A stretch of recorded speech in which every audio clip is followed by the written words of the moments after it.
All right, well, it's an absolute pleasure to be chatting with Jeff Jarrett and Eric Young. Thanks for coming to Cleveland, guys. It is an absolute pleasure, isn't it? It should be. Is this the greatest day of your life? No. The second day is great of your life. What's the greatest day of my life? All the others are tied for first. Just kidding. I want to Thank you for having us. I want to get into something right off the bat because a lot of wrestling fans want to know the answer to this. Is it Impact Wrestling? Is it TNA Wrestling? Is it both? What's the deal? At this time, it's a transition period. You know, the company was founded 9.5 years ago, and TNA, Total Nonstop Action, has rolled along, and Spike TV has been a great partner, and a lot of studies went into. So it's a little of both. It's TNA presents Impact Wrestling. TNA presents Bound for Glory. TNA presents Impact Wrestling a World Tour, like we're at the fair tonight.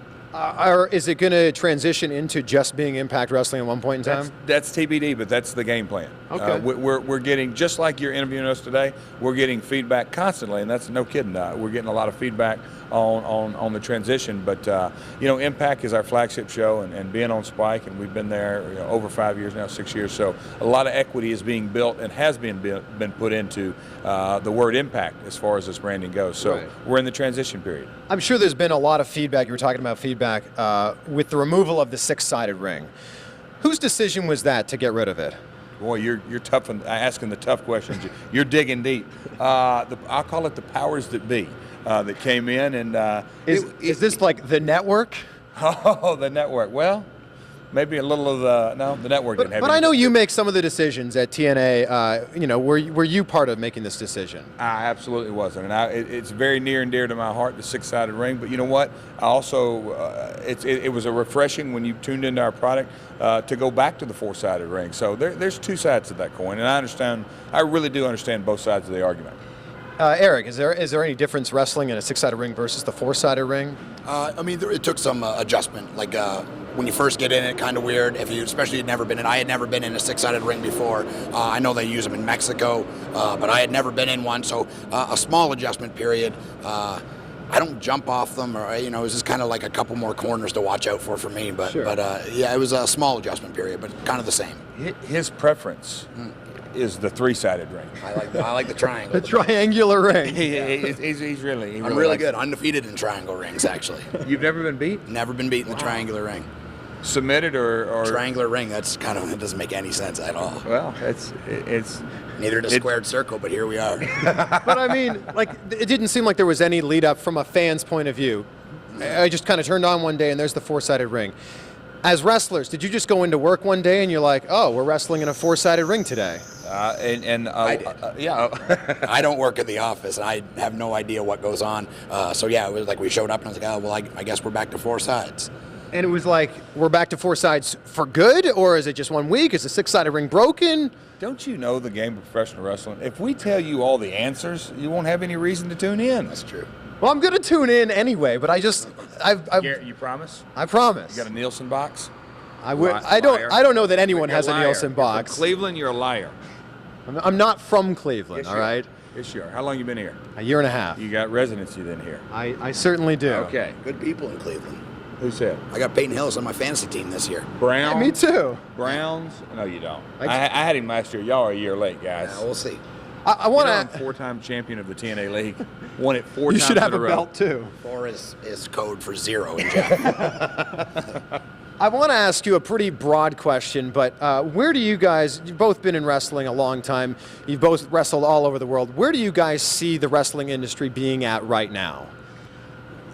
Sort of get a little bit more specific because I want to make sure that... All right, I mean, when you ask someone on the street, like, name your favorite professional wrestler, they go Hogan, Rock, Austin, and they seem to be stuck in, like, that attitude era. It doesn't seem like things have, at least for the everyday fan, that has progressed past that. How do you guys who are in the industry all the time view wrestling and view it for fans? You know what?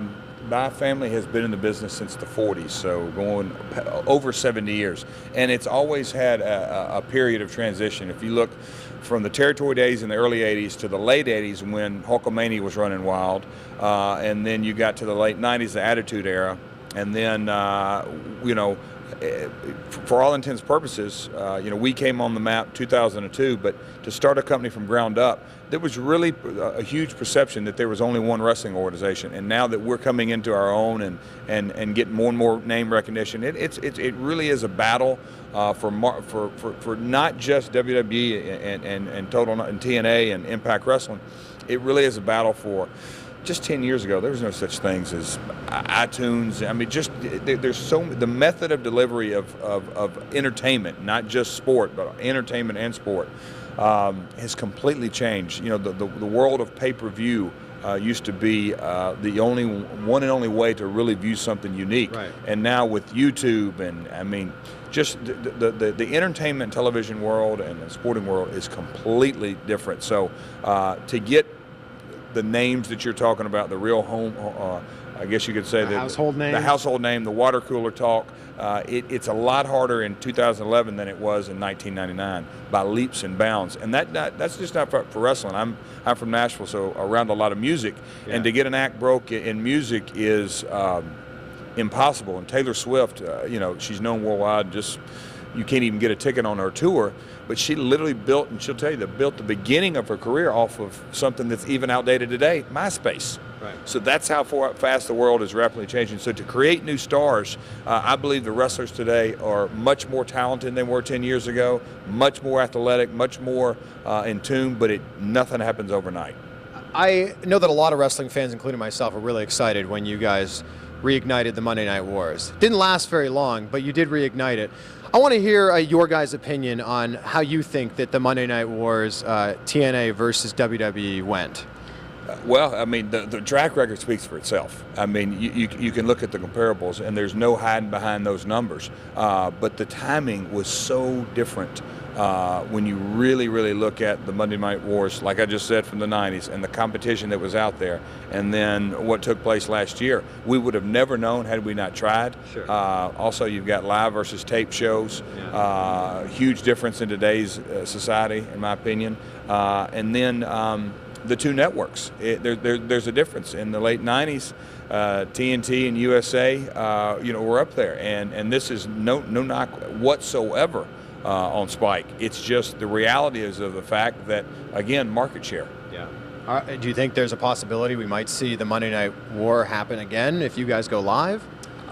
You know what? I think I will not give you an answer to that, because I think there's a different war coming, but it is something that's not even on the radar as we speak today. A different war. All right. Speaking of Spike TV, the big announcement that UFC is going to be leaving Spike TV and going to Fox. Do you think that will positively or negatively affect you guys? You know what? I don't think really either way. Okay. And I think that's obviously TBD, to be determined. But we're all about Thursday nights at 9 o'clock Eastern, and that's the real estate we're concerned with. One final question here, and you can't answer with yourself.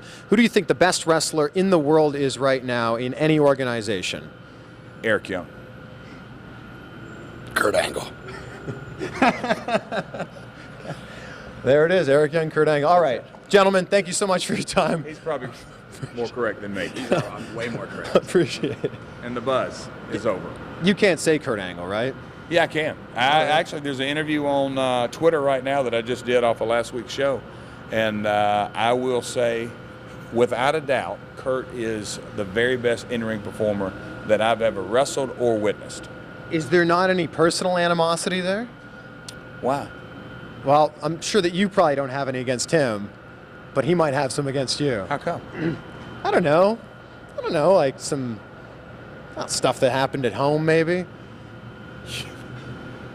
You actually believe that? Camera's not rolling, is it?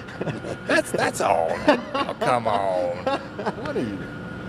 You're a sucker. I know. You actually. Uh-huh. Hey, I got some lakefront property right over here that you can have. Lake Erie? Yeah, oh, it's beautiful. Appreciate it. No. All right. No. Me and Kurt had our battles in and out of the ring, and he will be there tonight. So you never know. It could break out at any time. He's got a lot going on in his world right now. Reality shows, his food company. Olympics. And I was going to say, and a little thing called 2012 Olympics. So I know I tried to wrap it up, but I do want to ask you that real quick. Boy, you're really being professional here. I know. Take over the interview.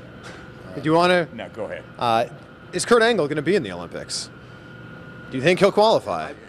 If anybody can do it, Let's look into the future. let's be realistic. Well, okay, let me ask him. How in the hell do we know the Do you answer to think he that? has what it takes? If anybody can do it at his age, it's Kurt. All right. And I mean, to give it a shot is beyond. You know, I mean that to me that says a lot. Just getting his head geared up to do that. Yeah. All right. I'll wrap up for real this time. No, you won't. Yeah, You're I a will. liar, I 'cause will. you're from Cleveland. I will. You're a Browns Jeff, fan. You're thank an you. Indians fan, and you're probably a Cavs fan. We'll leave it with that. Go LeBron.